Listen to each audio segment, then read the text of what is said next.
So I've been playing Pokemon Fire Red and Leaf Green so much that it's probably my most replayed game after Pokemon Emerald.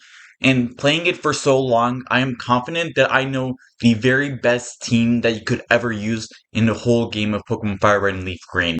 First off, I want to lay down a few ground rules. First off, no legendaries. Legendaries are no fun to use, they're too overpowered, and obviously we all know that Zapdos is the best electric type in the game, right? So no legendaries at all. And then secondly, I want to take into account the accessibility of a Pokemon, the role it plays, the typing, and the stats, as well as the moveset. These are all very important keys to make the best team possible. Now, I won't necessarily knock against a Pokemon like, let's say, Squirtle, who is weak against Lieutenant Surge, since you can find a Diglett or a Nidoking before the gym. However, I will also be taking into account which Pokemon does the early game better, since the early game is especially the most difficult since you won't have that good of a team at the start. Now that I got that out of the way, I can finally reveal to you the best possible team for Pokemon Fire Red and Leaf Green. And now, of course, I'm going to start off with the starter. And to me, I think the best starter is Venusaur.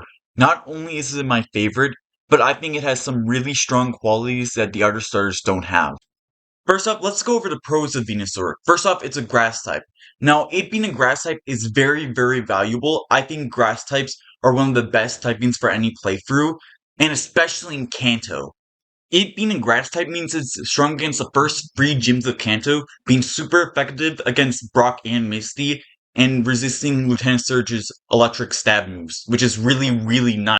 Not only is Venusaur very strong against the gyms, but it's also very useful for any kind of random NPCs, because grass types are strong against rock, ground, and water. Some of the very common typings that you will see, especially in Kanto, you will see a bunch of hikers with Geodudes or Rhyhorns, or any random Pokemon trainer with any kind of rain water type, because they're everywhere in Kanto. And it's not just the gym leads that you have to worry about, it's also the NPCs, because they can be annoying and just go quickly once you just go Razor Leaf, dead. Some other very strong qualities of Venusaur is that you get at the very start of the game with Bulbasaur as your starter, so you don't have to worry about finding it, as well as being able to evolve earlier than any of the other starters in Kanto, since Ivysaur evolves into Venusaur at level 32. It's not a huge difference, but hey, at least you get it a little bit earlier. Venusaur's stats are really strong, especially in Kanto, where most of the Pokemon are usually weaker than any other region. You have really good bulk, especially in special defense, being 100, and then offensively, it's really strong too, with 100 special attack and 82 attack, so you can use mixed stats, and then decent enough speed being 80, so you can outspeed most things in a playthrough. In the early game, your Bulbasaur will be your main line attack, so it will destroy any kind of rock types or water types like Poliwhirl or let's say Geodude, and then any kind of neutral Pokemon like let's say Rattata. Once you evolve into Venusaur, your main role will be to support Pokemon, and it does a great job with its really good bulk and its really good moveset with Leech Seed and Toxic that will slowly kill any kind of Pokemon that's not a grass type or a poison type. Now, the biggest problem with Venusaur is that it gets a lot worse in the late game, and I think that's mainly to do with its really bad moveset. Now, it is a grass type, and grass types are well known to have pretty bad movesets. You only have your grass type move, and then a normal type move, being Tackle, and then you do have good utility moves like Leech Seed and Toxic, but you can't really do any strong damages. And even with your stab moves, you're stuck with moves like Razor Leaf or Giga Drain, which are 60 base power and 55 base power. And if you want a really strong move, you either have Solar Beam, which takes 2 turns, or Frenzy Plat, which is just Hyper Beam, but it's grass type move. So, yeah, you're stuck with a really bad moveset. Now, you do have coverage like, let's say, Hidden Power. If you're lucky, you could get a good coverage move, like, let's say, Hidden Power Fire. That would be really nice, but again, that's all luck, and you can only get that from Pickup Meowth.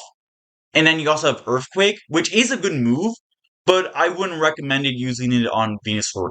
Even despite that pretty bad moveset, I still think Venusaur is still the best starter and one of the best Pokemon to use in a Kanto playthrough. Next up is Fearow, the best flying type in all of Kanto. You can find a Spearow at Route 3 right after you beat Brock and before you enter Mount Moon. Not only can you find a spear really early on, but it evolves at level 20, which is really early. You can get it before Misty if you really want to grind, but you can also get it around Lieutenant Surge, which is really nice, because you have really good speed with 100 and 90 attack. This is amazing. Not only is Fearow a really strong early game Pokemon, but it's also a very strong late game as well, since it can deal with Pokemon that you might struggle with, like let's say Alakazam, which both Sabrina and Blue has. Fearow is fast enough where it can reliably outspeed it usually, and deal massive damage back to it, and one-shot it even with moves like Secret Power or Drill Peck. Now, the biggest problem with Fearow is once again the moveset. You only really have access to moves like normal types or flying type moves, so you will struggle a lot against rock types.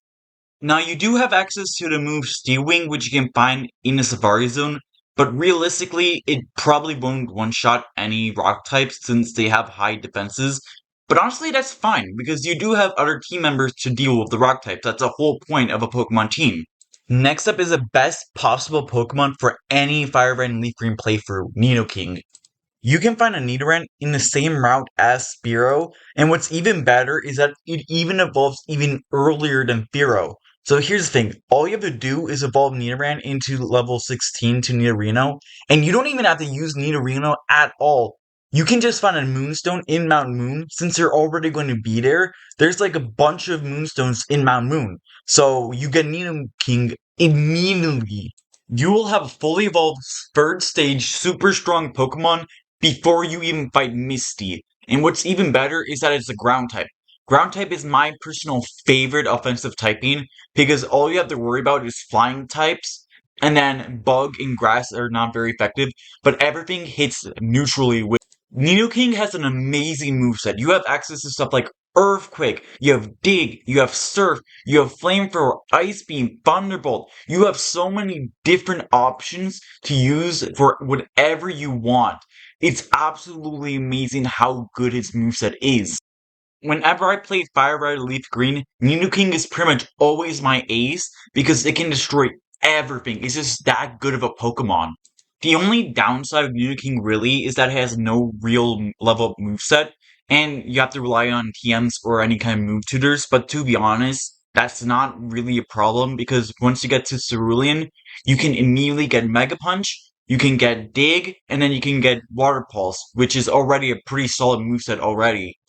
The next member of the team will be Alakazam slash Kadabra. Now, depending on how you play your game, you may or may not be able to get Alakazam fully evolved, but even if you can't, Kadabra is still a really good Pokemon.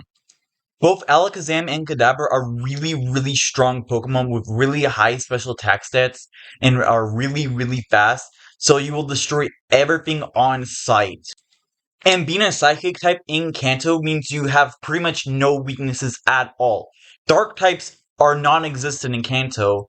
The only bug types suck, and then the ghost types are Gengar line, so they're weak to psychic as well. So you really aren't scared of anything at all. All you have to do is blast psychic everything, and there you go. You pretty much destroy everything on sight. You can find an Abra in Route 24 above Cerulean City, and the only big problem about them is that they're so annoying to catch, because Abra will just teleport if you don't get it immediately, unless you have a Diglett with Arena Trap, which is really useful to get it then. And the only real big downside of having Alakazam on your team is that they're really physically frail, so you can't safely switch them in unless you know what the Pokemon is going to do, right? So yeah, that's the next member of my team. I swear to God, if anyone new comments a stupid copy pasta, I will cry. I will actually cry. But anyways, the next member for my water type is Vaporeon. I know what you're going to say. Don't say it. Don't you dare.